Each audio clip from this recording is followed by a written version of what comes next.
الصحاري احنا طبعا نعمل لها تفريخ هنا في افغانستان. تكاثر الحباره، لان الحباره في انقراض وصار لها مده العدد يقل. احنا نحب نطور المنطقه ونزيد تكاثر الحباره في منطقه فرح وفي افغانستان ككل.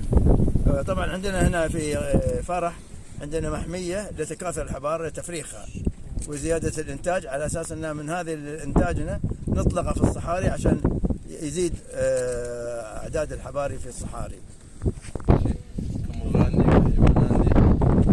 خاصة دول مرغاني حيوانات شاغدة انقراض مختلفة وساتين وداغودة وشيش كيش داغشتي وساتين بديك شكل نفس الشيش مهم جزء شكل جلساتين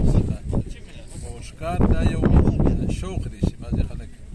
رازي شكار كي شكار بدي معنا سرنا دي بوس وقت كيش سوق وجه دي رازي دا مرغة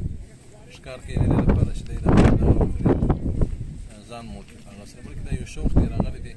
مقارب كي خاص دول دي خاني رواج دي راغلي دي شديد دي اهتمام كي عموما خوزكه اسلاميه مال راغلي دي او تقريبا اشكال شدي ممنوع الان كلي دي الناس